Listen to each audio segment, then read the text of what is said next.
Lascan Corla. I want to ask the Minister regarding special education preparedness for September 2025, the number of children with special educational needs but currently without an appropriate school place for September 2025, the plans to address this, the way in which special needs assistance posts will be allocated to these children and all children with special educational needs in September 2025 if all schools with new special classes due to open in September have had their SNA allocations confirmed, and if she can make a statement on the matter. Thanks. Thank you, Lascan Corley, and thank you, Deputy, for the question. 399 new special classes have been sanctioned so far for 2025 to 26 school year. Of these, 287 are at primary level, 112 are at post-primary level, increasing the number of special classes by 103% since 2020. This means overall that there will be 3,700 special classes and 129 special schools in operation throughout the country, and obviously we will continue to build on that. Just under 3,300 children and young people were identified to the National Council for Special Education under the new parents' notification process by mid-February of this year, as was needed the special education placement for the upcoming school term. Close to 4,000 places are being made available nationwide. This is between new provisions, between new provision being provided through the normal movement of students from primary to post-primary, and indeed from students who are finishing school in post-primary. The work now is obviously focused on ensuring that these children enrol in these available places. The vast majority of schools opening new special classes have opened for admissions. There's a small number who haven't, but that was being addressed. The NCSE are engaging closely with a small number of schools to ensure that these schools offer places as quickly as possible to the children who are seeking them.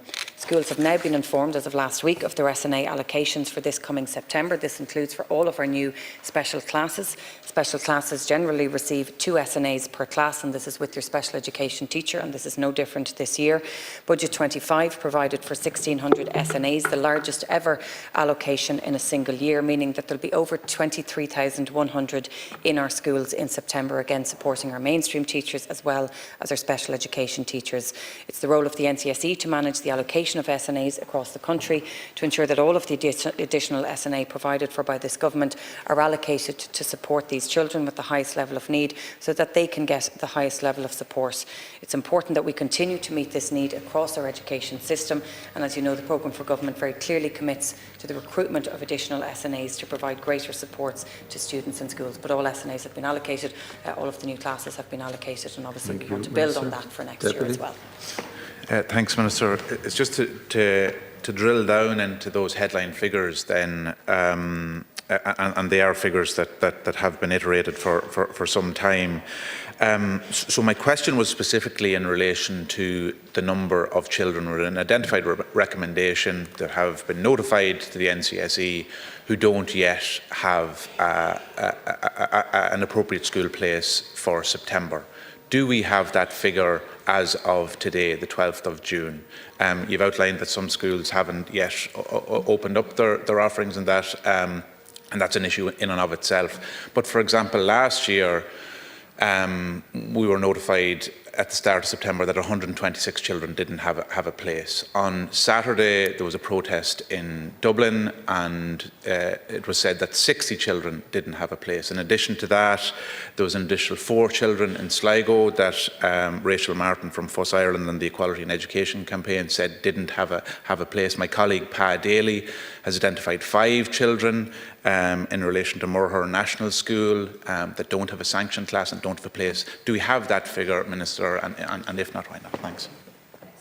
Mr Moynihan have been meeting with the National Council for Special Education to make sure that we're on top of the figures and that we understand where we are. As of yesterday, over 92% of all children have been allocated places or are in the process of that happening. And I would say outside of Dublin, where there are still places to be allocated, there are pathways for every single child. So for example, in my own county, in our own county in Meath, there are no places to be allocated for primary school, there are no places to be allocated for post-primary, and in terms of special school allocations, there are 2, but there are pathways pathways for those two. And we have a clear outline of all of the different counties. So where there are larger numbers, there are very clear pathways. The challenge we still have, and I don't think anybody has denied this, is with Dublin. We've been working, as I said, with the NCSE, who are engaging with all of the schools. And I do want to thank them and acknowledge that a huge amount of schools are taking on extra classrooms. Our special schools are expanding. We're providing greater levels of support than we've ever had before, but the need is greater than it ever has been before. So there's a huge body of work happening at the moment, looking at what the need is, making sure we have the required spaces, making sure that they match up. Nobody wants children travelling for hours on end every day to get to that school, and that work is happening at the moment.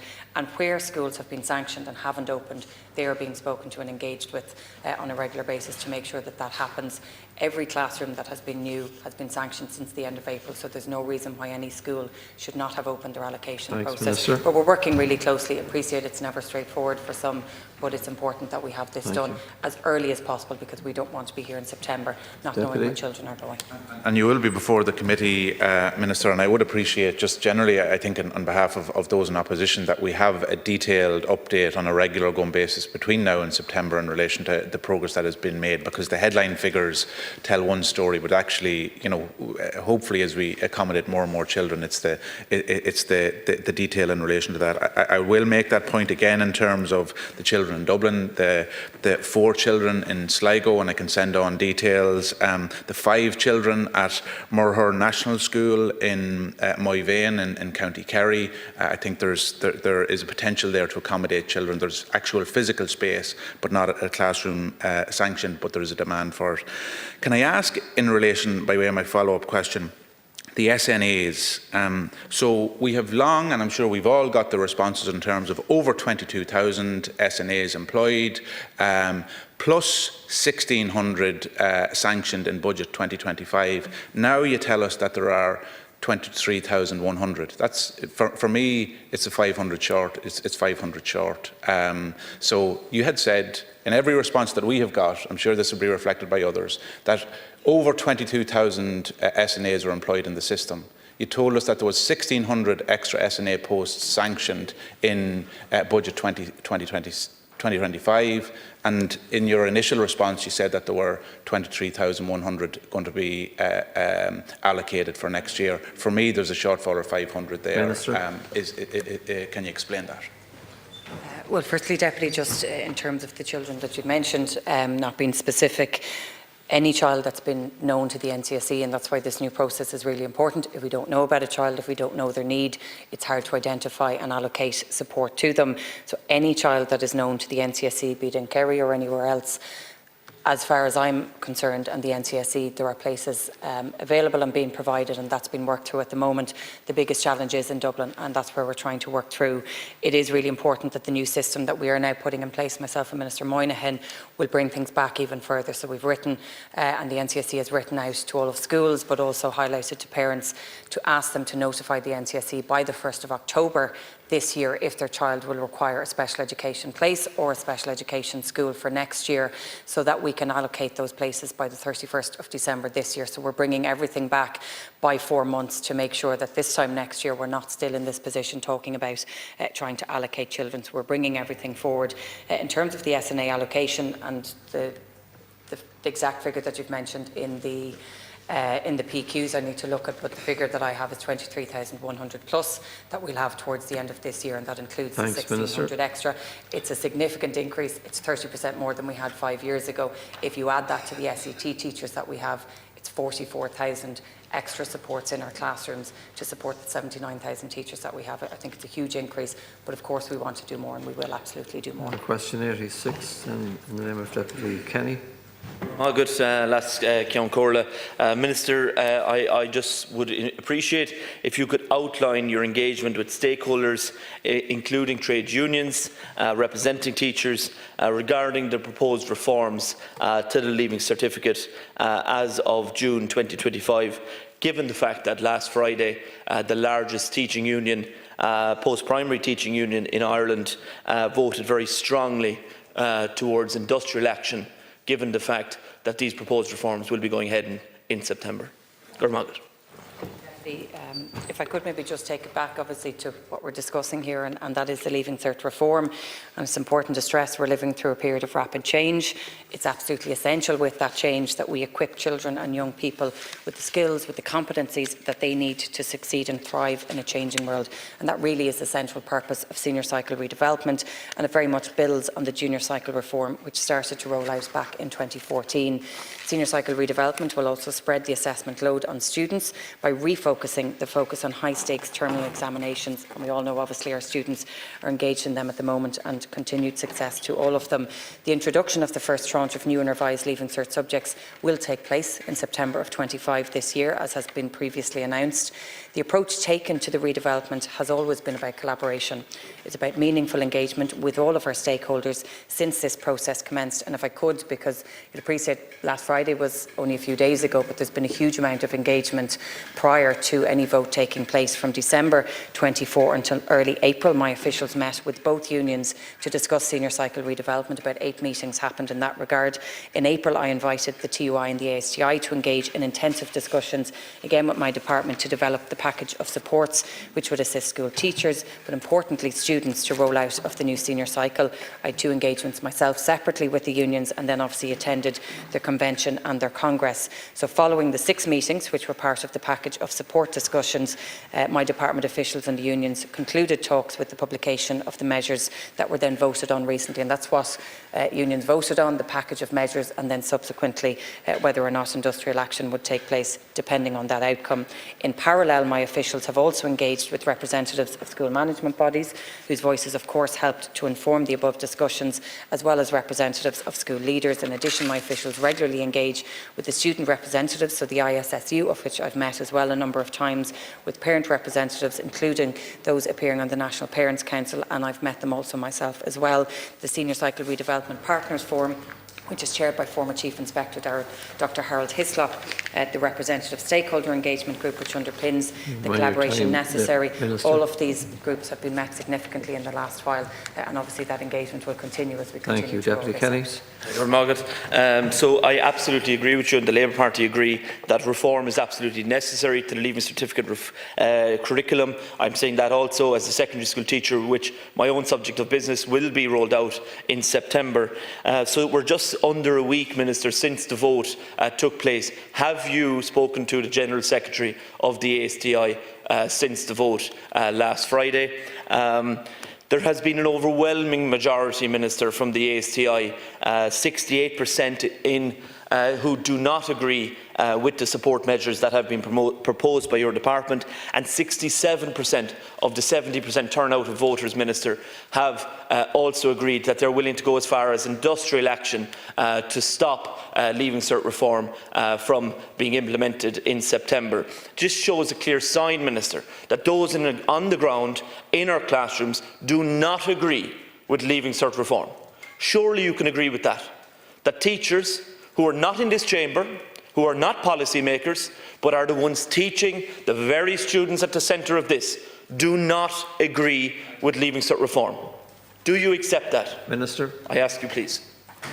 No, I don't, and I think you said it yourself. Teachers actually want Leaving Cert reform.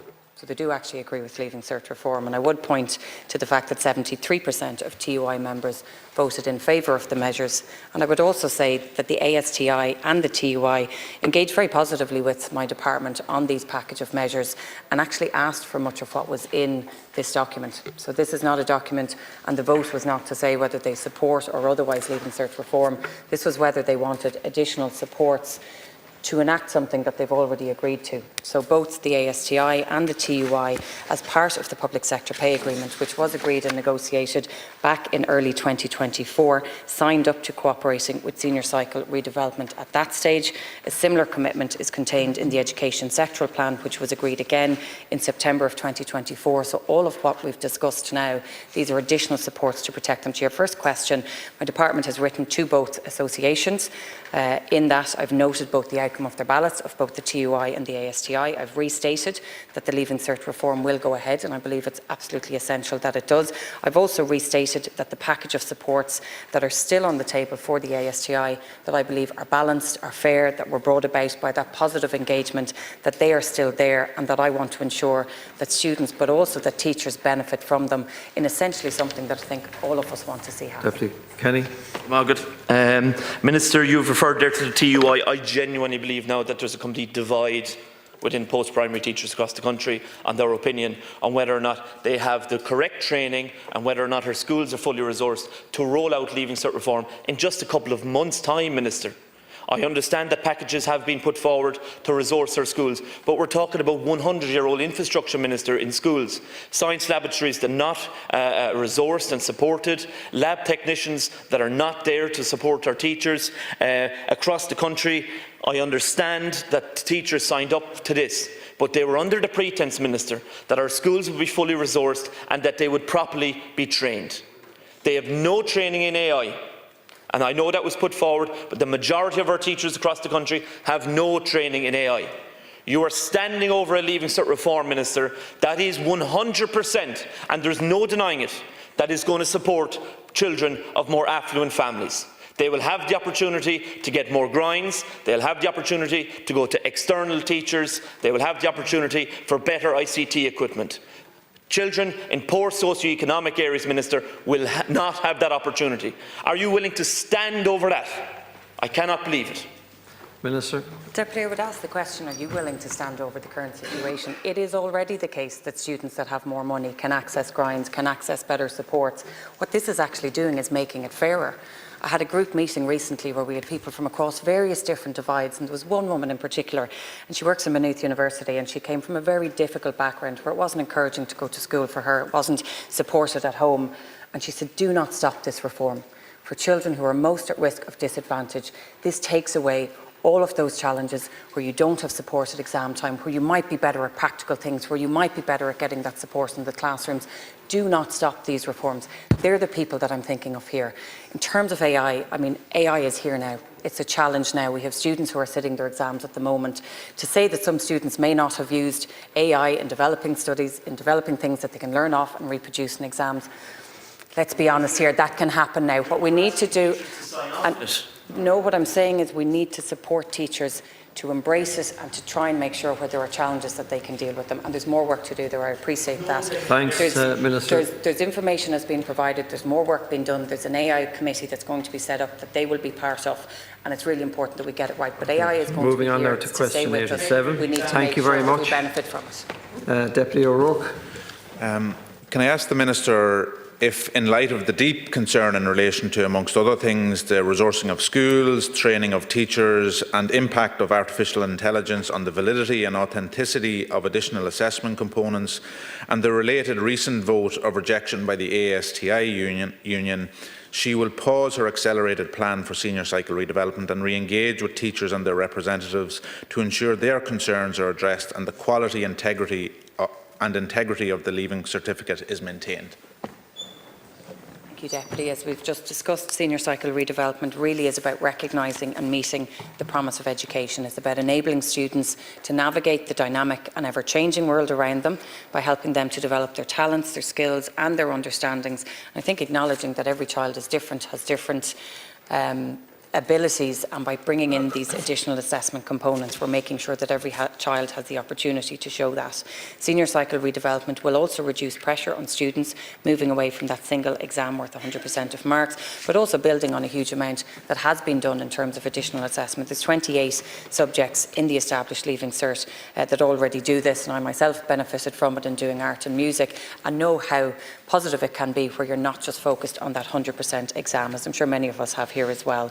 Pausing senior cycle redevelopment, I believe, would not be in the interest of meeting that promise, and in fact it's not me, many others believe that too. That is why, as confirmed in April, the programme for redevelopment will proceed. It was important at that point that I provided students entering 5th year in September and their parents with clarity and certainty, and they've chosen their subjects, they know what they're doing, and they know that this change is taking place. Senior cycle redevelopment is already underway. It's important to stress that as well. Students began to experience the changes from September 2022, when changes were made to Leaving Cert Applied, to Leaving Cert Vocational, as well as the revised transitional year programme statement, which is now in place, seeing record levels of transition year participation. We also, in the school year which is just concluded, know that students have been able to access modules at level 1 and 2 in senior cycle for the first time. These are children with additional educational needs, and I think it's really welcome that we now have this for the first time. Both teacher unions have been heavily involved in the redevelopment programme from its outset, and I really am grateful to them for their intensive engagement, not just in the last number of months, but for many, many years. The deputies referred to the ASTI ballot result, but again, I'd also point to the fact that the TUI voted in favour of the planned support measures. In fact, they voted by a margin of 73% to 22%, while ASTI members voted to reject the package.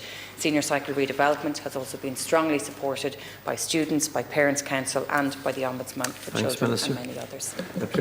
Minister, I think we need to separate some of the issues out here. I don't think there's anybody arguing against senior cycle redevelopment. I don't think there's anybody. It's around the approach in relation to it. I think we need to be clear in relation to that. It's the accelerated approach, and it's the level of preparedness at a school level and departmental level across the board to make these changes. The resourcing of schools is a very clear issue, and you know the resources aren't there and the plans aren't there to adequately resource schools. The same in relation to training for staff. And I want, if I can, to focus on the issue of artificial intelligence. I firmly believe that the impact of artificial intelligence hasn't been adequately assessed. In your recent response, you said, you know, kids will, you know, students will have the opportunity to look at AI outside and then come in and replicate that in a study, in an exam scenario. The issue isn't that. The issue is that the actual AI material is presented as their own work. The actual AI material, that there's no scrutiny or oversight in relation to that. It's specifically, in Deakin, can I just make this final point? In Deakin University, they said that generative AI increasingly allows students to complete assessment tasks without the relevant skills and knowledge. So that's a fundamental empirical piece. That the question here is about the integrity, the quality of the Leaving Cert. Thanks. To the first point, and I would point to your predecessors and my former colleagues as well, Minister Rory Quinn at the time, who introduced junior cycle reform, and much in the face of challenges at the time as well, which was followed through by Jan Sullivan. Very soon after that, in 2016, Leaving Cert reform started. So this isn't accelerated, it takes time, and this is going to be done on a phased basis. In terms of the supports, in the last 6 months alone, there's 20 million additional in funding is being provided, only just specifically for science subjects and for ag science as well, where we've increased that funding where it hadn't been before, and there will be more, and I can commit to you now there will be more for our science labs to make sure that they are up to scratch, that they have the supports and the resources that they need. In terms of training, there's more training being provided than there had ever been for Leaving Cert. The papers are being provided earlier, there are more papers than there normally would be, so everything that we can do and that I will do is happening, and if we need more training, and I'm saying now, and I've said it to the associations, we will provide that. In terms of guidance, the point that I was making is in our current exams, a student can simply replicate an essay and go in, and because they can remember it and put it out, so that's not going to change. It's about understanding how do we understand the benefits of it and teach children how to use it, because when they go into the workforce, there's nobody telling them you can't use it. So the measures that are there to date, there are papers that have been presented for AI, there's more work being done, there's the AI Advisory Council. We need to keep working with teachers throughout all of this to make sure that everybody benefits from what's going to be there essentially as part of our daily lives. Minister, there are very real concerns that have been articulated in relation to the use of AI. I made that point from the research in Deakin University. This week, at our own joint Oireachtas committee on AI, I asked the representatives there, the witnesses from Research Ireland, how does this impact at third level? They specifically said that they have changed their assessment process to ensure that AI is not being presented as a student's own work. there are fundamental questions there in terms of authenticity, in terms of validity, and in terms of equity that have to be considered. I don't think they've been adequately considered, Minister, in relation to artificial intelligence. I appreciate the point you're making in terms of it is here and we have to figure out ways to deal with it. But to that point, that it can be presented as the student's own work, and that students may give the impression, unrealistically, that they have the skills or knowledge that they actually don't have. So it's about the integrity of the Leaving Cert, and I feel that and others do as well, Minister, that the consideration of those real facts, and we all surely have the ambition to ensure that the integrity and the quality of the Leaving Cert is maintained. Minister. Thanks. And I mean, the significant body of work that's been done with the inclusion of the TUI, the ASTI and all of the representatives groups is to make sure that we produce the best Leaving Cert possible to support students in the best way. In terms of AI, so we're not introducing 100% additional assessment components. There will still be, for the vast majority, 60% of an exam, which is still stressful enough, but obviously it's not 100%. There are 28 subjects already that have additional assessment components. So we're already grappling with AI. But it is here, and we need to make sure we're working with it, that we're understanding it, and that we don't stop change and prevent change from happening because we don't know what's going to happen this time next year. So the request for a pause for a year, this time next year, the technology that we might have, it hasn't even been created now. That's how quick technology is moving. So we can't pause change because we're not sure what's coming down the tracks, but we do have to acknowledge that it's a challenge, it's new, it's different. We need to make sure that students are prepared for it, that they are learning, that they're not just using technology that isn't helping them or assisting them. But I mean, if we take a step back and look at what are we preparing young people for, it's not just the world, it's the working life, and companies, businesses, new ways of doing business are saying technology is part and parcel and it's going to be there, so we need to work with students in that regard. But again, I do fully accept that we need to support teachers in this 100% along the way. There's work underway to make sure that we have even more guidance and support, and I think the AI Advisory Committee, as this is rolled out, will really help in that regard. Deputy, comments?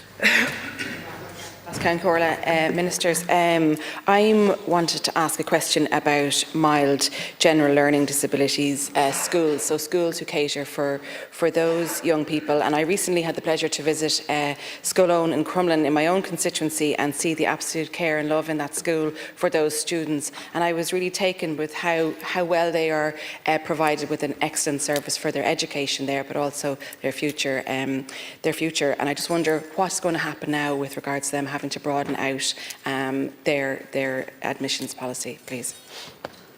Thank you very much, Deputy, for the question.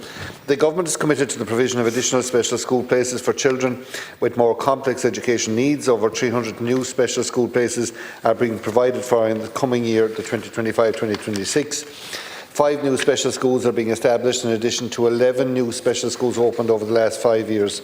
Special school capacity is also being expanded across a number of special schools.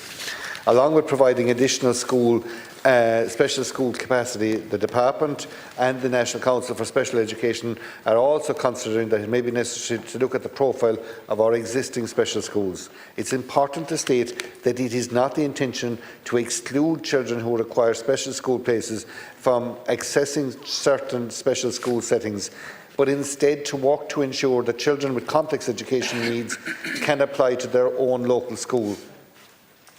There are situations that you would agree currently arising where children with additional needs travelling past special schools in their locality to attend special schools further away. This is not fair on children or their families. This is down to the fact that children cannot apply for admissions to their local special school simply because they don't meet the narrow designation of that specific school. This is something I believe needs to be addressed and what the Department are looking to engage with the stakeholders on. This is not a new departure. The National Council for Special Education report that over half of these mild general learning disability special schools have been diversed, which means children with more complex needs can enrol in their local special school. I wish to thank the schools who have worked with us to broaden their designation, and the department will continue to support schools in this endeavour so that the more special schools can better support children with complex needs in their local community. There is approximately 30 of the 129 special schools that are originally designated as mild general learning disability. The establishment of these schools predated the significant expansion of support offered in mainstream schools through additional special education teachers and, of course, special needs assistance resources through the okay, I'll come back to you on. And notwithstanding that, I do accept that there are children who will pass by special schools to go to other schools because there isn't a capacity for them in that school, whether that's because of the admissions policy or because of what they're catering for. However, what I'd like to know, though, is that could we not have an opportunity in this country, we're quite rich, to have schools that cater for mild general learning disabilities, but also schools which cater for more complex needs. So rather than, like, do we have to have a catch-all, I suppose that's the phrase that is being used, catch-all special schools? Could we not have schools where we have that expertise for that mild general learning disabilities, and then schools which also cater for more complex needs? And I just from being in the different schools, and I know that my colleague Jennifer Whitmore is working very closely with Newcourt Special School in Bray. I know that we have colleagues throughout the country who are working with these schools. They do provide an absolute excellence in education for those students who may not have the same opportunity in mainstream. And I'm a little bit afraid that if those children have to go back to mainstream, that they may not thrive as well as they are in special schools. And that's not to say that I understand completely that children shouldn't be passing schools. You know, I get your point, but could we not have both? Deputy. Minister. I thank the Deputy for the question, and yes, it is. I take the point, but it is important that we make sure that we have special schools and special classes and special places for children with additional needs as local as is possible to their own communities. And we all, in various debates in relation to special education, we constantly talk about people that are travelling long distances, be that in urban or rural Ireland, for those places. And that is something that we really are very serious about tackling. And I suppose the one thing that I would say is, you know, the mild general learning, yes, but I suppose the experience over the last 20 years in terms of mainstreaming, a lot of the mainstreaming has been very successful. Yes, there are children that will not meet, their needs will not be met in mainstream, and we want to ensure that we have that. So we're not, you know, going out, we want to real engagement with stakeholders, because, you know, a lot of the schools throughout the country, they're doing, as you have mentioned, are doing extraordinary work, and we want to continue that, but we want a serious engagement as well. But it is important as well that we try and accommodate children as locally as possible to their own community. Deputy. Minister, and to that end then, I wonder then, could we pause that for this September, that those schools are able to be engaged with further by the department, with yourselves, so that they could negotiate a time frame for those students who are there in the school already, but also for students coming in. Now, I want to make it clear, I don't want to delay any child getting a school place for September. That's not my intention, and I know it's not the intention of any of those schools, because we are in dire straits for those children, and I accept that. But I am fearful for those children who really are thriving in those schools, that what happens if they go back to mainstream, or if we have children who are in mainstream and they're not coping, and they wouldn't have a place to be. We can't be experts in everything, in every single aspect of education. And I think we need to, when we have schools who are experts at working with children and bringing them to the best of their ability educationally and socially, and all the other things that come with special schools and mainstream schools, I think we need to ensure that that's protected. Thank you, Ministers. Thank you very much. I suppose, you know, most of the 30 mild general learning schools have worked extremely well with the National Council for Special Education over the last while to broaden their profile and to accept students with autism and more complex education needs. And I think that, you know, whilst I think we have worked extraordinarily hard over the last number of months, both Minister McEntee and myself, in relation to making sure that we have a place for every child in September, and that is a fundamental issue, and we are trying to make sure that it is done early every year. But, you know, in some of the information that we correlated over the last while, where there were some vacancies in some schools and children that were travelling huge distances away from those communities, we have to, if we are genuinely serious about making sure we have inclusivity, we have to tackle those issues, and we have to go under the bonnet to see what are the challenges there and how we can make it more inclusive. I take the point in it, but it is important that we utilise every single space that's available to make sure that we have the most appropriate place for children and it is no way, like, the schools have engaged, and we will continue to engage with the stakeholders, Minister, because we please. need everybody on board in relation to these projects. Deputy Barry Hennigan. Arab, gur bhíle mágad le haid a chót Gael Costa Rock Run. We got an answer to Echel and Shin, and I thank Deputy O'Murray and the other TDs in Dublin North for asking you. It was really good to see you there, and the school was really delighted that you visited. But I'm just asking now, has your department been speaking to the planning and trying to expedite the building of this school? You met all the teachers, you met all the students, and it's very, very important for the Irish language in North Dublin that this school building does get built. And I thank you again for your visit. Thank you, Deputy. And just maybe at the outset, indeed, to acknowledge the school visit recently, as invited by yourself and Deputy O'Murray and others.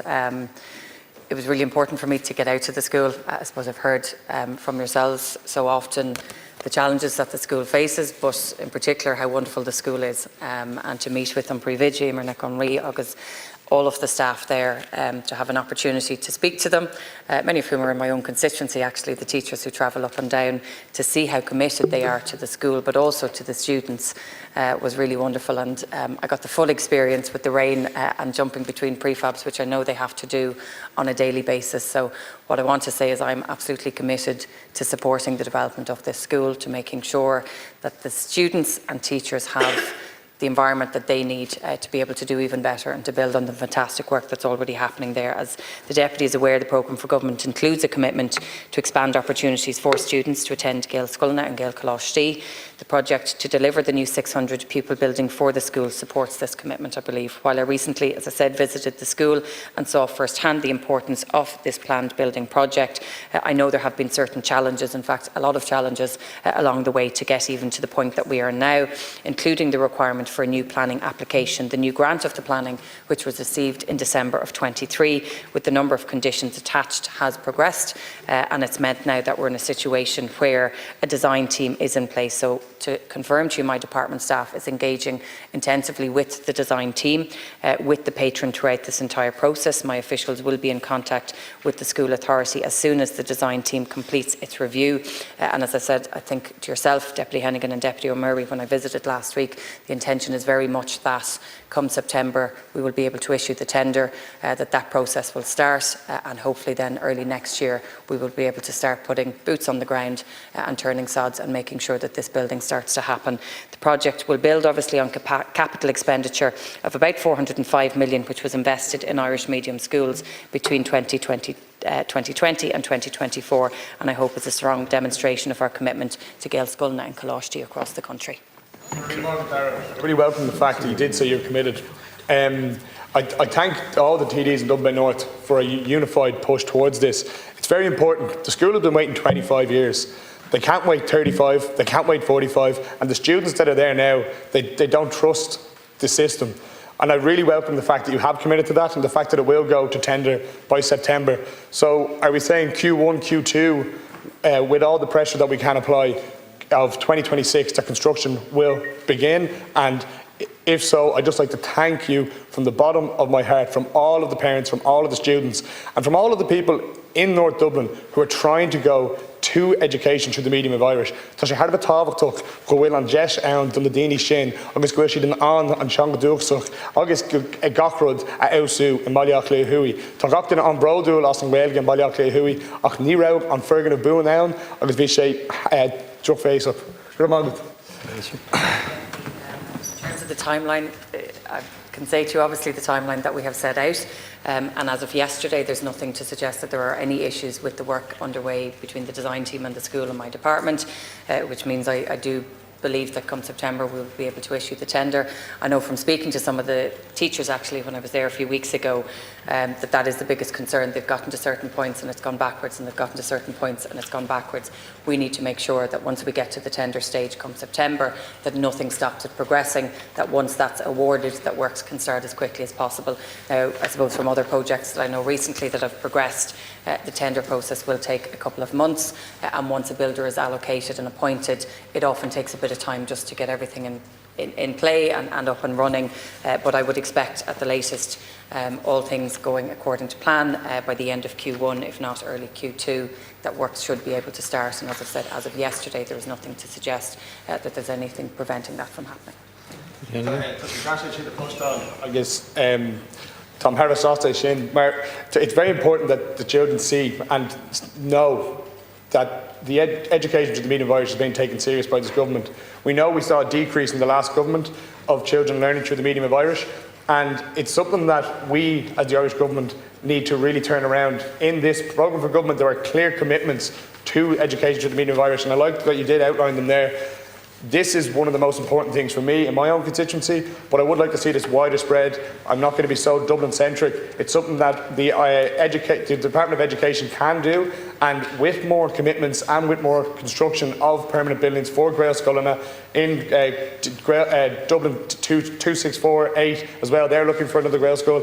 I know the AV room was there recently, so I really welcome the fact that you have acknowledged that, and I look forward to passing on the information to Grail Cluster Rockford. Yes, sir. Broadly to your point, there's 405 million, as I've said, have been invested in Irish medium schools just in the last 4 years alone. So it means there are now 248 Gael Scoilna, 50 Gael Coláistí across the country, and I do want to see that increase. Work is currently underway in my department as well to develop a new policy on Irish medium education. This is outside of the Gaeltacht, the policy for the Gaeltacht announced recently, and by all means it has really has a positive impact, and what we want to do is build on that and put a similar structure in place. We've had a comprehensive public consultation process which was undertaken in this regard. A task force is due to be established under the policy to explore issues relating to the various different models of Irish medium education provision. I think this will be a key element of supporting our programme for government commitment to expand opportunities for students to attend Gael Scoilna and Gael Coláistí. But again, specifically to the school, just to acknowledge yourself, Deputy O'Murray, and others who have campaigned and supported and done everything possible to make sure that this project can come to fruition. I hope that I'm there to be able to see it through and to make sure that that commitment is followed through on. But as of now, we are working on track, on time, and I hope to be able to fulfil that. Question 91, Deputy Connolly. And Minister, my question is very specific in relation to the status of the development of the school, and I've given the details. It's currently at stage 2B, and if you could give me more precise timelines, the timeline for the completion of the project. If you could just give me more specific details. Thank you. Okay, thank you, Deputy Connolly. At the outset, I want to recognise that this project has been going on for some time. The major building project for the school referred to by Deputy Connolly will provide for a new 16 classroom primary school with additional classes for pupils with special educational needs. Following planning conditions imposed back in 2018, a redesign was necessary. At that point, additional capacity was added to the school, and subsequently planning was achieved in September 2023. Excuse me. The project is currently in an advanced stage of architectural planning. Stage 2B detailed design, where the design team have secured all statutory applications and preparing the suite for tendered documents. The Stage 2B submission was received by the Department of Education in March of 2025 for review by the multidisciplinary team, which is currently underway. Once this is completed, the next steps will be a meeting of all stakeholders regarding the stage submission report. Since 2020, my department have invested over $6 billion in schools throughout the country under the National Development Plan, involving the completion of almost 14,000 school building projects. The government support for this investment has delivered real benefits for school communities. A recent government decision has approved $210 million supplementary capital funding for the department to support provision of special education accommodation and meet school place needs. This brings the total capital allocation for 2025 for the department to $1.6 billion.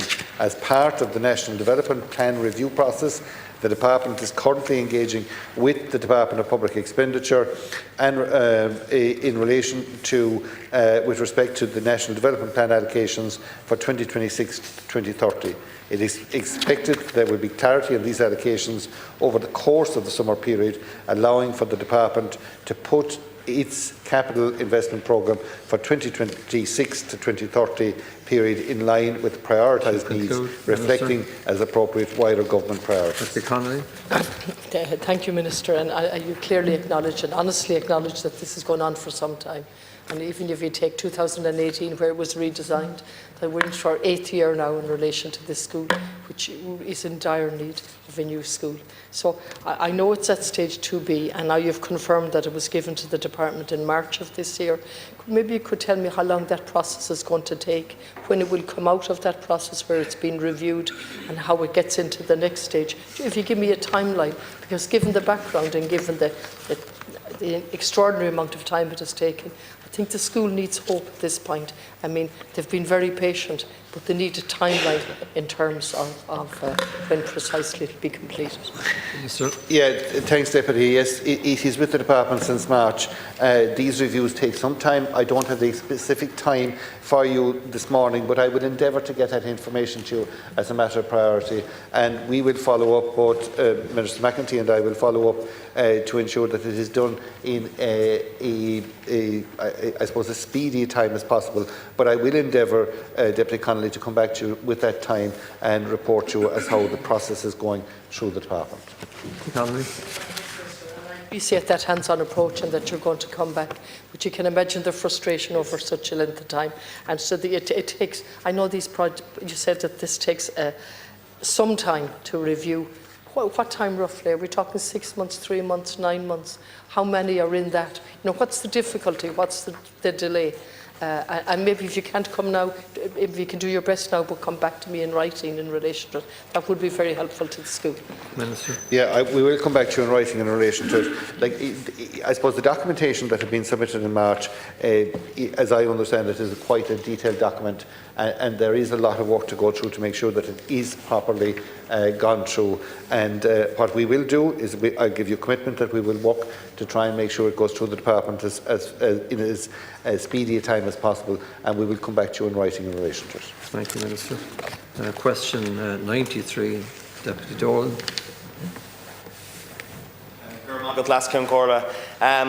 Minister, I submitted a question essentially just to ask for an update on the status of a request for SNA support for Gurteen National School in County Galway. Gurteen has applied, gone through the process, had its review, and they were hopeful that over the Easter break they would have been able to interview people. Could I please get an update on the status of their application for SNA support? Minister. Thanks, Deputy, for the question. The Government is fully committed to supporting children with special educational needs to fulfil their full potential, and the programme for Government makes a number of commitments to deliver this objective.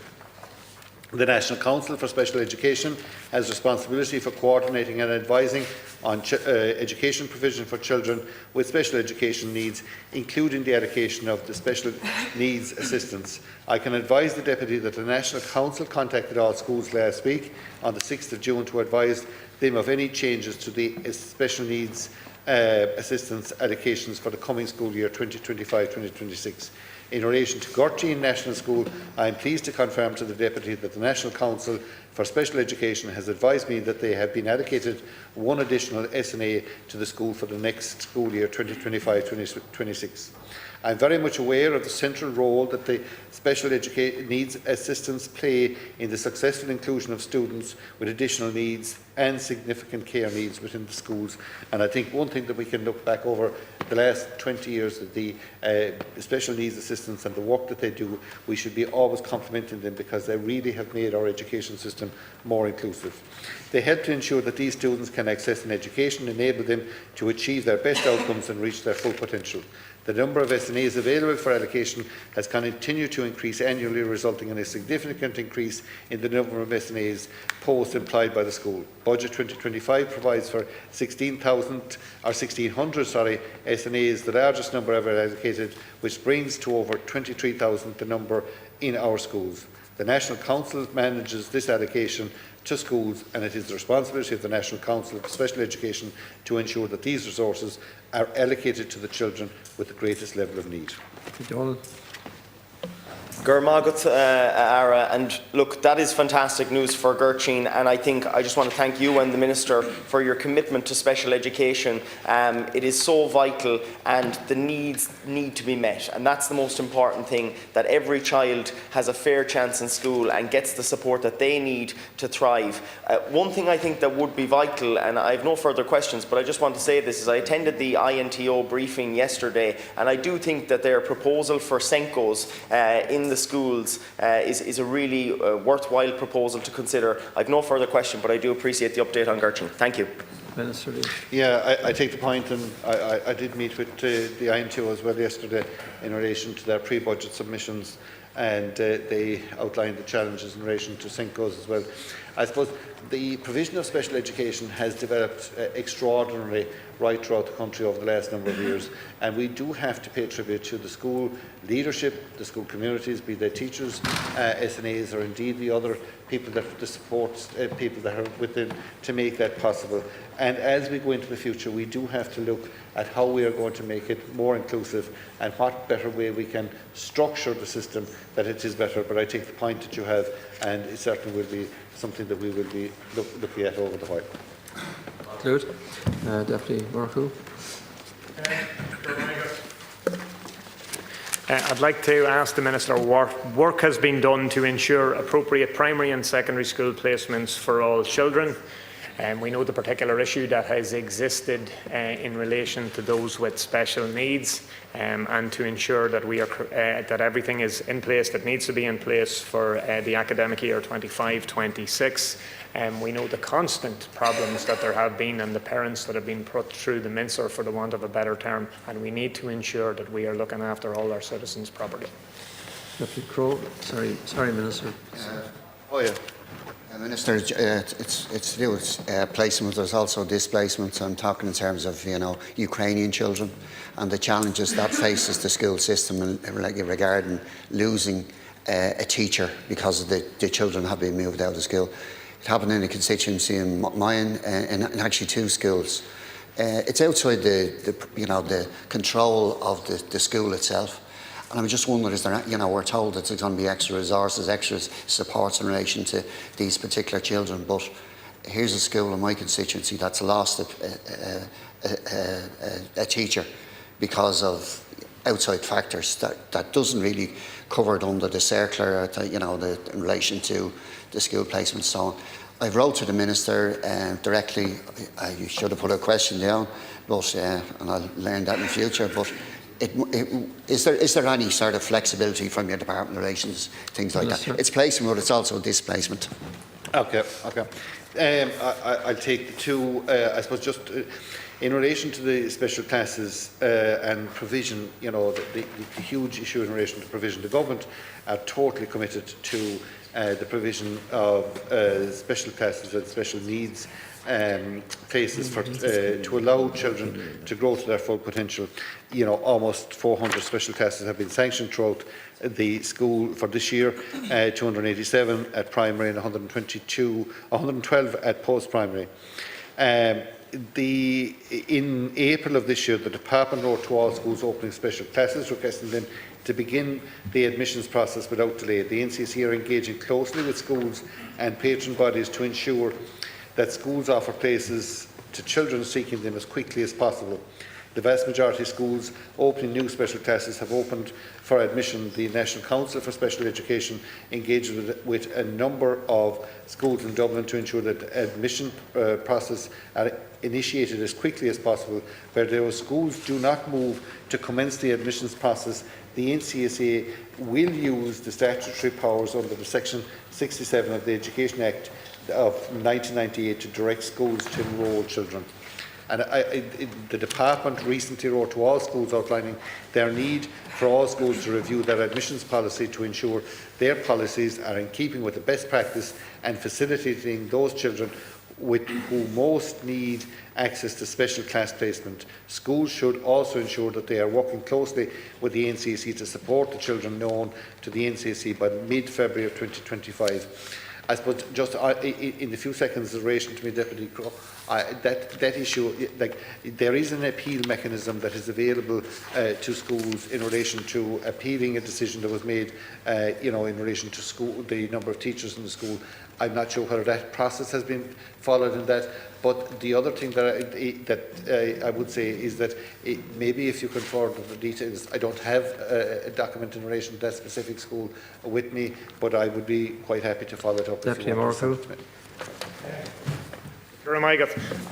I suppose it's vital, and some of the complaints have been in the sense that in an awful lot of cases, particularly when you talk about secondary schools, we are aware of the children that are in primary school or you know what I mean, fall into that age bracket, and it's just making sure that everybody is talking to everybody from a point of view of ensuring we have the information and ensuring that the NCSE and the schools, the department, everybody knows. And I agree that action did need to happen in relation to schools' admissions policies, but I have proposed legislation in relation to the fact when we are dealing with kids with additional needs that you would have a 2-year run-in, and I know there have been changes that have happened, but I think a 2-year run-in, so that would allow the school and whatever resources are required, and we would actually have those places on hand. And look, that's an absolute necessity. I welcome the fact you came back to me in relation to Shield and National School. It's a matter of making sure, I suppose, that second unit is put in place. And I think we have to look again at school-based therapies, and I would ask if there is a possibility of any sort of timeline of what we're talking about in relation to ensuring special schools, schools with limits, and then mainstream. Minister. Yeah, I suppose there's a couple of things in the question there, right? We understand the challenges that are ahead of us in terms of post-primary education, because the information that we have at primary level, and both Minister McEntee and myself are acutely aware of it and are working extremely hard on it.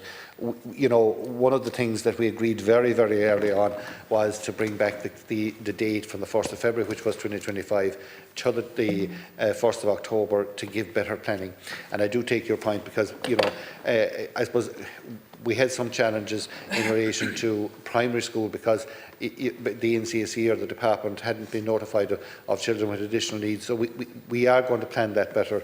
In terms of your own county in Louth, I think that we have everybody that was requiring a place. We have facilitated them in Louth this year, and an awful lot of great work has been done by the NCSE, the department, and the CNOs as well, and of course the school communities. Government have made a decision this week. The memo was taken to government this week in relation to the therapies within the schools. That has been ongoing development that has taken place, or ongoing discussion that has taken place over the last while at the Cabinet Subcommittee on Disability, and they will be rolled out in the special schools this year. And then, we've a lot of work done on that, and an awful lot more that we will be doing over the next while. Look, I welcome the answer, but I'd agree with the Minister. More work needs to be done. We're still being contacted, obviously, by those that do not have the places for next year, and we need as many of those cases, I suppose, sorted as soon as possible, because it's not right in relation to that. And if you could come back to me in writing in relation to some more detail, as I say, and I will be constantly pushing this about the timeline in relation to also school-based therapies, and I suppose even on the common application system, and that needs not to be a common application system from a point of view of failure. It has to be about delivery, but we know the issues that exist.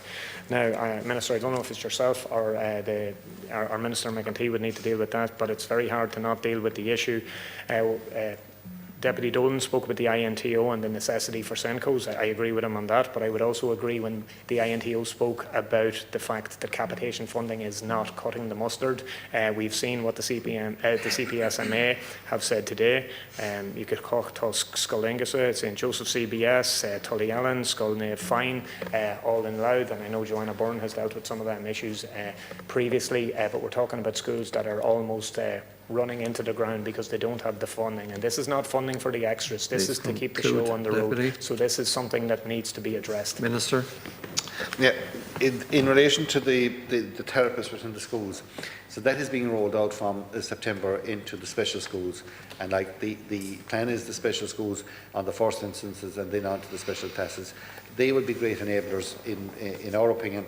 They will be huge enablers, to provide the best possible outcomes for children who need additional needs throughout the education system. And an awful lot of work has gone in over the last while in it, and I'd like to compliment Minister McEntee as well on the really serious commitment and work that they've done over the last while in relation to it. And it is something that we are very focused on, and we want to make sure that it happens in a meaningful way and that it does strengthen the education system going forward. This is a hugely important piece of work for the government and for both Helen McEntee and myself to make sure that this is done.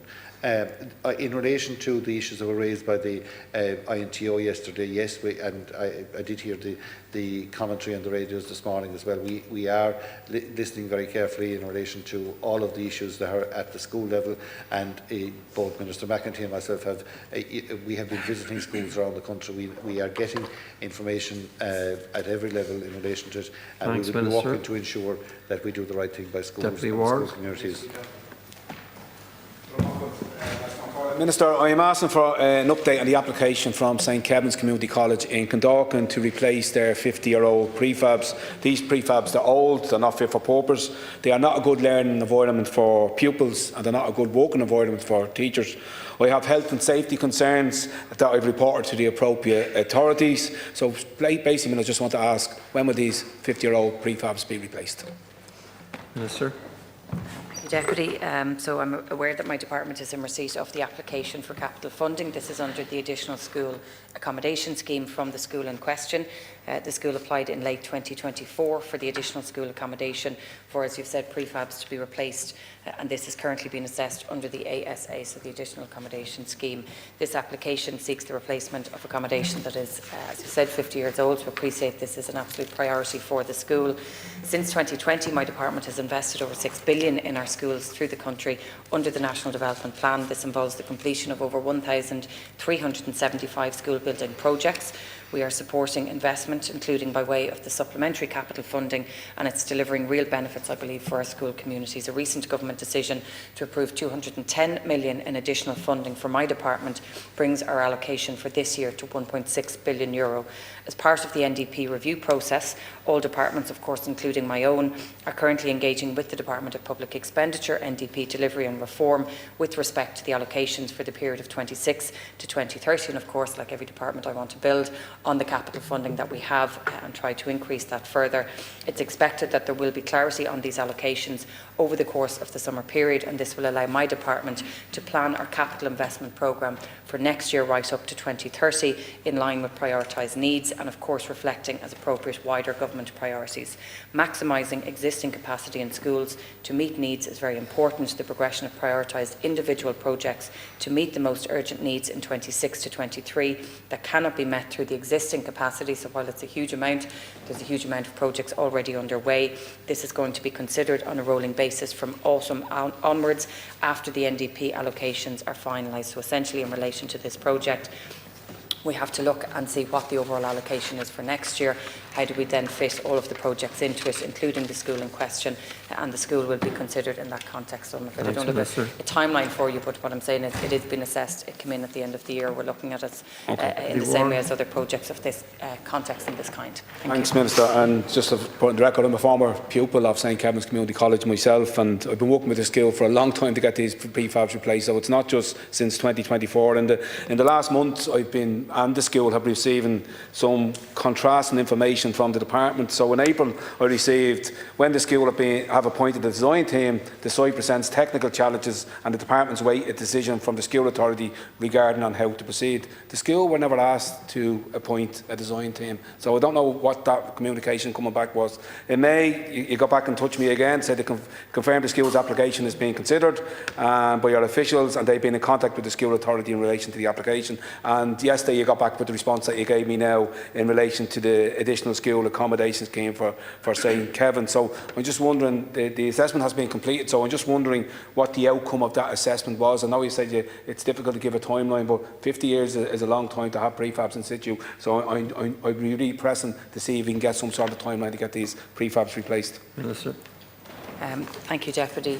And look, if there's anything that needs to be clarified with the school, we'll make sure that that's the case, and that obviously where work needs to be done, that's made clear to the school. Really what's happening at the moment is the assessment is taking place, but this is something that would have to be looked at as part of the 26 to 2030 overall budget. What we don't have is that absolute figure at the moment, so my department is engaging with Minister Chambers' department, as is every other department, to see what a revised NDP would look like, and once those figures are understood, then obviously it enables me, working with the department and in particular the buildings unit, to look at what projects can and will take place in the years ahead. Just maybe to outline the work that is being done in Dublin County alone at the moment, there's 1.42 billion projects in construction that have happened over the last number of years. There were 302 projects completed in those 5 years. There are currently 51 projects in construction. There are 18 modular projects at an advanced stage of delivery, and then 73 different projects at various stages of detailed design included. So while I absolutely appreciate for the school, and given the length of time, this is an absolute priority, given the scale and the number of projects, we have to make sure that we're able to provide resources and supports to as many schools as possible with the budget that we have, and that's been worked through at the moment.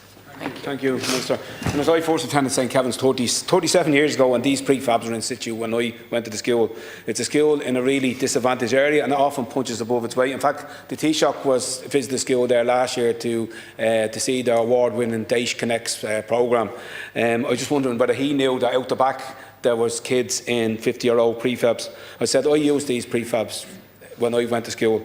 I've aged in the last 50 years, but I can only imagine how much these prefabs have aged. I visited the school there a few months ago, and I don't say this lightly, I was genuinely concerned about the health and safety of the pupils and the teachers. I walked across the floor, and I genuinely thought the floor was going to give way. I've reported this to the Health and Safety Authority. There is an investigation ongoing at the moment. Minister, I genuinely think it's wrong that pupils today in my area are still using the same prefabs that I used 37 years ago. They were 15 years old when I used them 37 years ago, and the teachers and the pupils are still using them. You mentioned that the assessment is taking place at the moment, Minister, but the response I got yesterday to say was that the assessment has been completed, is what it says. Has taken place, has taken place, okay. Has been completed. And again, I'm going to press to see if there is it next year? Is it the year after? Thanks, is it the next 6 months? When will these prefabs be replaced? Minister. Thank you, Deputy. I suppose my priority looking at the budget that we have is to do a number of things, but first and foremost it's to make sure that we have the capacity for students starting in September this year and beyond, that we're forward planning, because we do still have a growing school population. While we know that it's levelling out in primary school numbers in certain areas, in particular in Dublin, those numbers are still increasing, and the same in my own county in Meath and surrounding areas like Kildare. We will have and continue to have an increasing population in our post-primary schools, so that has to be front and centre when we are making plans around our building. The second after that then is making sure that we're replacing old buildings, replacing old prefabs, in particular those that are not fit for purpose, that are there for as long as you've mentioned. But as we are at the moment negotiating and working on what that budget looks like, I can't give you a timeline, but what I can say is priority is to make sure that we have places for students, that we have new buildings where we need them, and that we are replacing accommodation that's not fit for purpose. So certainly this is a project that will be part of that conversation. It did go in at the end of last year, so obviously we want projects to move as quickly as possible, but it is in the early stages. But obviously, as I said, the priorities are to make sure we're providing places, but also making sure the buildings are not fit for purpose, that they're replaced as well. Deputy McGettigan. Minister, I acknowledge that there was an expansion of the DESH programme in 22. However, given that we are in a cost of living crisis, will you consider ordering another review and expansion of the programme? And will you order a review of the qualification criteria with a view to broadening them out so that more schools can be included in the programme? And can you confirm that the period for appealing decisions of the 22 expansion closed that year, and consider an open-ended appeals process? Minister. Thank you, Deputy, and thank you for raising this important issue. Tackling educational disadvantage, in particular supporting students who are most at risk or in need of support to achieve their full potential, is a priority for me, for both ministers and for this government. The DESH programme is a key policy of government to tackle concentrated educational disadvantage at school level. It provides a targeted range of supports and is additional to the universal supports provided to all schools, such as the introduction of free school books and free hot school meals. My department invests over 180 million annually to provide additional supports. This is to almost 1,200 schools in the DESH programme, supporting 260,000 plus students. So 1 in 4 students are currently attending a DESH school and getting those additional supports. I'm determined to close the performance gap between DESH and non-DESH schools even further, because it has closed because of the introduction of this scheme to introduce more innovative solutions to tackle disadvantage. The programme itself, so it has changed and evolved and opened up over the last number of years, from when it was first introduced in September of 2006. In 2017 it was extended to an additional 79 schools. It was then extended to 332 additional schools on top of that from September 2022, and you've mentioned that timeline. Included in those most recent expansions of the programme were those with the highest levels of concentrated disadvantage, and this was identified through what was a refined DESH identification model, so schools couldn't apply. It was applied to them essentially, but I know that some schools could appeal based on information that they felt hadn't been updated or that they provided. Schools were not required to apply, as I've said. The detailed paper on the refined DESH identification model is available on gov.ie. If we're building on the expansion of this programme, and that's what we're doing at the moment, I said very clearly when I came into this department that we wanted to introduce a new DESH plan. It is on that basis or in that context that any changes would potentially take place. So what I want to make sure is that we have a programme that works for as many students as possible, that it is as targeted as possible, and the way in which it is applied, that it is as fair as possible. So any changes to the application process or to the way in which it's applied, which might allow newer schools in, that will have to be done as part of the new plan, but it is intended to be published by the end of this year. Margaret, Minister, some secondary schools receive pupils from DESH primary schools, but they're not classified as DESH schools themselves. And in my own constituency, St Patrick's Comprehensive School is one of those schools that receives DESH, and all of a sudden then there's like a cliff edge for those pupils suddenly missing out on supports they badly need, and they are often from households suffering deprivation, so receiving extra help with learning, subsidised school meals and help with the school books costs, etc. It's essential for the entire family. Payment rates for the back-to-school clothing and footwear allowance are slightly higher this year, but a far cry from those of 2011. We also have, I would urge the Minister to order a new review to ensure those schools that have been turned down for this to be able to appeal and to apply again for this and to be included in the DESH programmes. It's really unfair for these pupils coming from a DESH school not to receive the same in their secondary school. Minister. Thank you, Deputy, and indeed I appreciate the example that you've outlined, and I know in some situations as well you might have 2 schools next to each other and one is DESH and the other is not, and you might even have siblings going to both schools that are from the same household. Because of the way in which it's applied at the moment, it's based on the population within the school, and you can have differentiation. So even though you might have students coming from 3 DESH schools into another, the overall makeup of the school does not hit the criteria or indeed fit the bands or the levels. What I want to make sure, and it's difficult because there will always be somebody outside of that line that we have to put, or the criteria that's put in place, is that where there are children in non-DESH schools, that they still get that support. And it's really important in the new DESH plan, as is the case at the moment. We have a number of pilots underway where there are schools getting the homeschool liaison, the school completion programme, where they're not designated as DESH, that we can expand that out. We know historically there were schools that have those positions before the DESH programme that was even in place. One in Navan that I met recently, actually, where I met students, and the only reason they're still in school and doing their leaving cert are because of those positions. So the new plan, I hope, will I suppose, create as fair a system and structure as possible, but it will also ensure that where schools are not designated, and some of them won't be, that they can still get those targeted supports directly to the students who need them. Minister, and I welcome that. I welcome that hopefully this expansion of this scheme will come into fore, and particularly those that are in need and those in the disadvantaged areas, because we've seen a dramatic rise in the number of children in child poverty and in the past year, and that number now exceeds 100,000 according to the Central Statistics Office. So there's a certain it's certain to mean that the deprivation profile of some schools which did not qualify in 2022 has deteriorated to the point where they may now well qualify.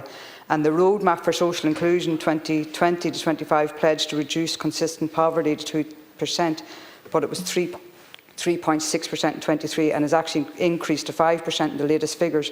So these are households that our school pupils come from, so it's no wonder the child poverty has increased even more dramatically. And according to Child Poverty Monitor, the rate of consistent poverty among children has almost doubled from 4% in 23 to 8.5% tonight. So it shows a clear need for these schools to be brought in under debt. Minister. Thank you, Deputy.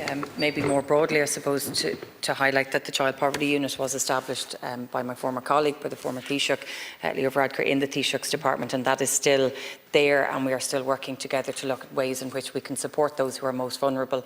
Key to that, I believe, is the DESH programme. It's not just the new DESH plan, but also the DESH Plus that we've committed to in our programme for government, and where work is well underway. That's about really making sure those who are most acutely at risk, where there is intergenerational trauma, where children are not at school, that we do everything possible to support them. And in that regard, so building on the DESH plan that's been worked through the DESH Plus programme, I've also announced a number of measures to deal with absenteeism.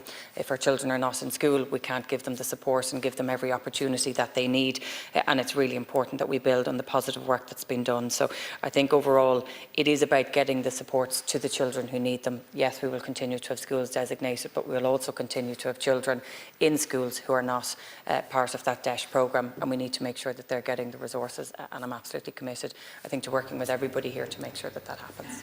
Thank you. Deputy Clendenin. Minister, could you please provide an update in relation to the latest figures on school completion rates, please?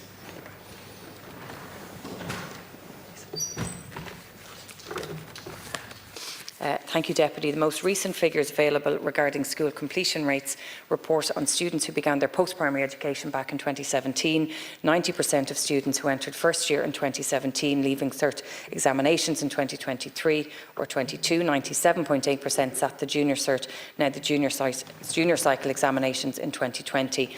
While the latest retention rate of 90% to leaving cert represents a decrease of 1% points on the retention rate for the 2016 post-primary entry cohort, Ireland has one of the lowest rates of early school leavers in comparison to our European counterparts. And actually, when you look at the timelines, the children who started in 2016 would have done their leaving cert or junior cert around COVID times where there weren't exams, so you naturally had a somewhat higher rate there. A series of reports which record retention rate trends in post-primary schools over the last 26 years are available on the website. Of course, ensuring that children stay in school as long as possible to their leaving cert and their junior cert, I think, should be a priority and is a priority for all of us. In addition to the universal supports available to schools, such as school guidance, the wellbeing supports, there are targeted supports, such as the school completion programme, which covers 783 schools with a total population of over 250,000 students.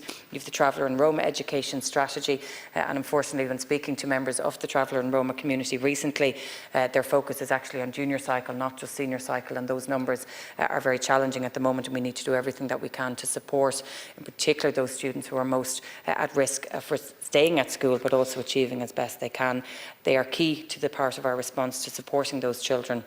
These programmes work in tandem with other supports, including the HSCL coordinators, I've mentioned, the homeschool liaison coordinators, and the Education Welfare Service under my department's delivering equality of opportunities, so our DESH programme. My department also, in conjunction with TESS, which is the TUSLA Education Support Service, is undertaking a 5-year plan to improve school attendance, as I've mentioned, and those measures were introduced and announced recently, and they're being rolled out. In particular, just to mention the Unseo, which is the new evidence-based framework to help schools analyse their own data and respond to school attendance. I think this is central to everything that we do. If we want children to stay in school to complete their exams, we need to make sure they're there in the first instance, and that's something I'm hearing strongly back. Thank you. Thanks very much, Minister, and I firmly believe you've made great strides in relation to school completion. I think initiatives such as school books, hot meals, transport, and even this week your school clothing and footwear allowance are all a help in relation to encouraging more people to stay engaged in education. But I believe youth services have an important role to play as well. And if I look at some of the initiatives that LOETB have rolled out in my own constituency, they are making a difference. But we have one of the lower levels of school completion rates in Offaly. And because we're a double county ETB, we get one allocation. And as a result, our allocation is a third of what some of the higher allocations are for ETBs around the country. So what I'd ask you is that you acknowledge the need for youth services to work along parallel to the education process and to support those that are dropping out of school completion at an earlier time. Minister. Thank you, Deputy. And I fully agree. I think our youth services have such an important role to play in supporting those who are most at risk, in dealing with issues of attendance, in providing that support outside of school hours. And I think we talk about formal education. Our youth services are the informal side of it in so many instances. And that's why I really welcome that youth has now come into education, because I think there's a role for us to work hand in hand there. My department, obviously now with youth services there, will be rolling out new funding streams for the UBUs, which are really important supports that are put in place across our country that are administered through the ETBs, and it is obviously open for each ETB to apply for those supports and those resources when it opens. Similar to yourself, Deputy, LMETB is across Louth and Meath, so where we've one application we'll have a similar challenge, but I think it's about building up the capacity in each county over time, and obviously where we can benefit one county in an initial year, that we try and make sure that those resources are spread as far as possible. I also want to acknowledge just the work of many of our youth services, many of the volunteers that work in our youth services as well, and to acknowledge the significant role that they play in supporting children, as I said, outside of school hours, but often supporting those who are most vulnerable. And I think they have a positive role to play when it comes to school completion, school attendance, and supporting children overall. Thank you. And if I look at Offaly, where we see an increasing youth population, but yet we see also an increase in youth dependency rates, I think it's a call more than ever before to see this funding allocated where it's needed most. And if I look at your previous ministry in relation to justice, if we can make sure that we get this funding allocated and effective, you know, we mitigate the possibility of antisocial behaviour, mental health issues, substance misuse and criminality in general. So I think it has a real important role to play, and I think we have to look at what the likes of Offaly and Laois ETB have done in recent times with limited budgets, but yet proven so effective. But we do now need to see it targeted right across both counties, but particularly Offaly, to ensure that we're doing this in an effective manner. And I would just ask that, as you said, rather than looking at specific projects, that we identify where geographically we need this and that we provide it in the months ahead. Minister.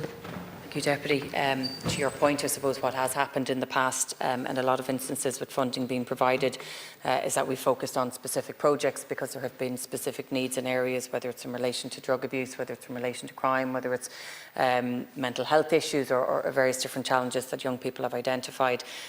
What I want to ensure, though, is now that we're looking at the geographical spread, because we know young people in rural areas are just as impacted as people in urban areas, albeit they might be different issues.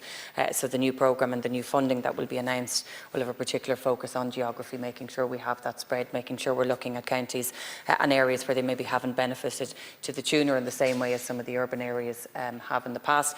And that's not to exclude our urban areas, obviously. It's making sure that everybody gets their fair share. But I again would reiterate and agree with you, Deputy. I think our youth organisations have such an important role to play in identifying and supporting young people at the earliest stages possible, so that it doesn't get to the very extreme, as you've mentioned, where young people are engaged with the youth diversion programmes or the youth justice system, that we support them at the earliest stages possible. And obviously, as Minister, I want to make sure that I can do that through as many different streams as possible. We have a lot of different organisations across different counties, and we want all of them to benefit from any. We'll move to question 100. Deputy O'Rourke. I want to ask the Minister on behalf of Deputy McGuinness, following her announcement that she will give €65 million in minor works and ICT funding for schools, if she will explain the rationale in providing the same minor works grant to all schools when older buildings need increased funds to be maintained, if older school buildings will receive increased minor works funding, and if she'll make a statement. Thank you, Deputy. As part of the Government's ongoing commitment to supporting schools, we recently announced 65 million in minor works and the ICT grants. This funding provides schools with flexibility to address small-scale infrastructural improvements and to invest in IT equipment and indeed digital infrastructure. The minor works grant is provided on a standard flat rate plus a per capita basis. This provides, I suppose, the most straightforward and consistent basis for provision of the grant funding to all eligible schools. This approach allows schools to plan and to carry out essential maintenance and improvement works based on their own identified priorities. I do recognise those who've said, Deputy, that some schools, particularly those that are in older buildings, that they may face more significant maintenance challenges. And so in that regard, my department is currently carrying out a national energy and condition survey of all schools right across the country. This is due for completion in 2026. The subsequent analysis of this data will help determine priorities going forward, and in particular including any potential future refinements to the minor works grant regime, and provide a strengthened evidence base for an effective prioritisation of capital investment. It will also form part of broader planning by my Department of Capital Investment in schools for the period of 26 to 30 that I've just mentioned, obviously the NDP that we're looking at the moment, in line with prioritised needs and reflecting as appropriate wider government priorities informed by the NDP allocations once they are all known. In the interim, schools can of course always engage with my department through the relevant application-based capital schemes. We've the recently announced new Climate Action Summer Work Scheme, and the application process for this is currently open. It's closing on the 30th of June, so I would say to schools, if they're looking to get it in, to make sure they have it in by the 30th of June. You also have the Emergency Work Scheme, which remains available to address very urgent issues. But really the point here is there's a review happening at the moment. It will give us a really good sense as to what state all of our school buildings are in, and as we've committed to in the programme for government, making sure that there is a minor works grant. If we can change, adapt, amend it so that those schools who need more funding through that grant get it, this is the way we'll be able to do that once we have that information. Thanks, but it will be next year before we have all that information. Margaret Tara, there was overall very significant disappointment, and I raised this topical issue with Minister Moynihan on the day of the announcement, that the overall funding for the ICT and minor works grants were down from €79 million last year to €65 million this year. All of that related to the ICT funding. But all of this fits into the wider piece in terms of funding for schools. And there is real issue there in terms of the increase in costs and the flat line in terms of the overall capitation in particular. We saw it from the CP SMA this morning. They've said in the last 5 years running costs have increased by in the region of 70%. But capitation funding is at 2008 levels. They've had unprecedented numbers of calls in relation to schools who are in financial difficulty, and this is a major concern. The INTO yesterday have an ask for their pre-budget submission for an additional €75 per child in capitation Minister. funding. Thank you, Deputy. I suppose maybe just to clarify in relation to the ICT, we gave a commitment as part of the overall strategy that we would provide 200 million to schools, and that's over the lifetime of the strategy. What had been provided to date was two amounts of €50 million, but they weren't exactly every year, so they were spaced out. What I want is to make sure that every year schools get the grant and that they know they're getting it, they know how much they're getting, and so the 35 million is for this year. I want to make sure that there's a further 35 million next year and the following year. So what schools are saying to me is that we want to know that we're getting it, we want to know how much we're getting. So it's not a reduction. I want to make that clear to schools. The intention is very much that it will be the same next year as opposed to the end of next year or into the year after. I appreciate that schools are under pressure. I do, and I know that there are challenges for schools with increased costs, the same as there are with any businesses, homes, or any other body or organisation. That's why there have been increases in the budget in the last number of years. So the capitation that was announced just in the last week for the upcoming September, it's meant that it's gone from 200 to 224 per student. I appreciate that that's not what people are looking for. They want more. It's very much my intention, as set out in the programme for government, to increase that even further in the upcoming budget negotiations. But obviously that has to be worked through at the moment. That's your No, Margaret Tara, it's absolutely needed, Minister, and the CP SMA, this morning outlined on their survey an increase in insurance costs of a third, an increase in utility costs of 50%, an increase in cleaning costs of in excess of 80%. So it's clear also that the funding proposed for this year's budget won't match the increase in cost that schools are faced with.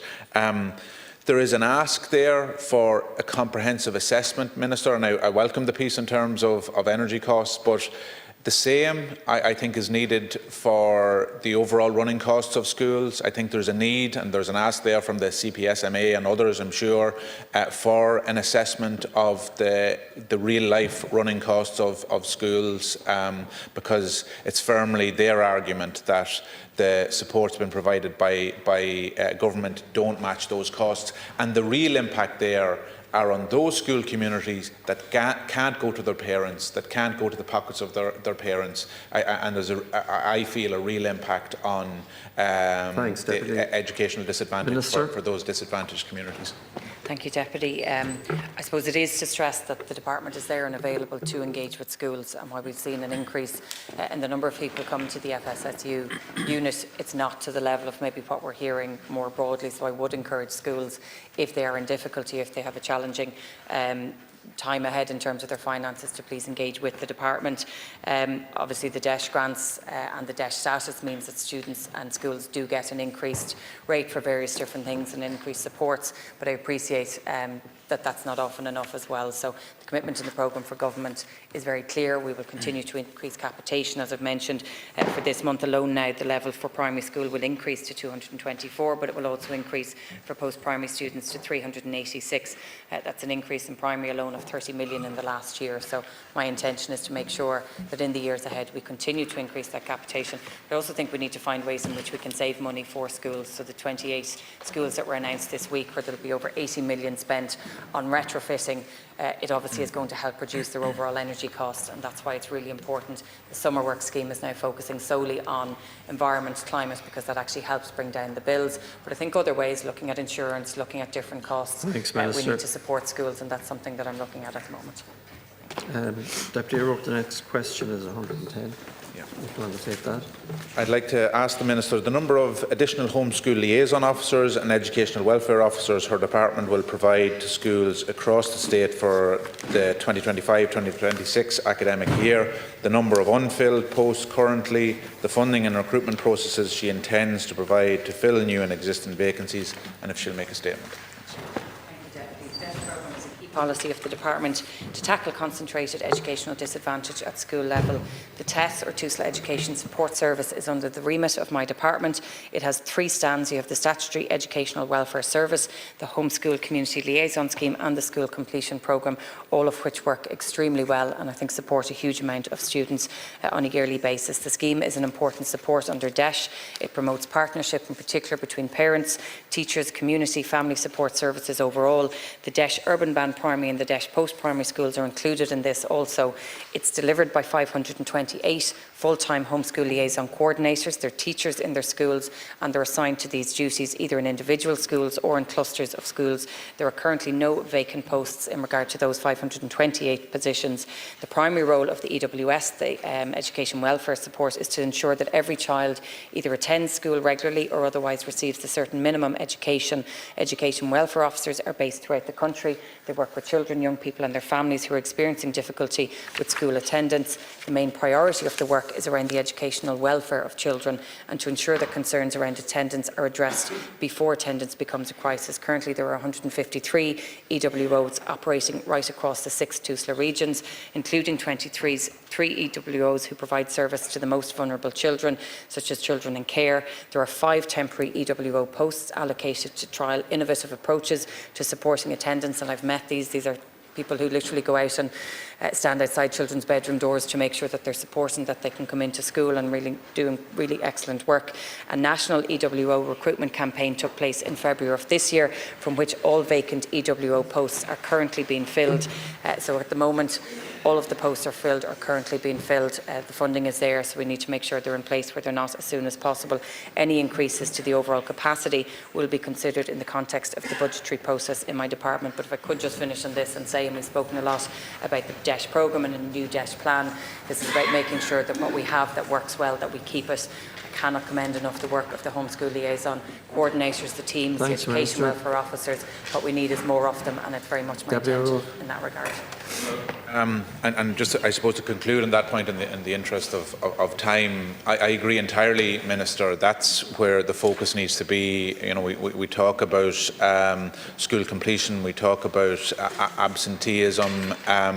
The work that homeschool liaison officers do, the work that educational welfare officers do, I know them too. It's incredibly important. It's life-changing work for individuals and for families. It's breaking that cycle. I think, you know, you'd have the absolute full support of this side of the House, I'm sure, if there is opportunity to expand those services and supports for children, because they make such a difference. Gormaga. Conclude on that. Thank you, Deputy. Go ahead. Sorry, yeah, thank you, Deputy.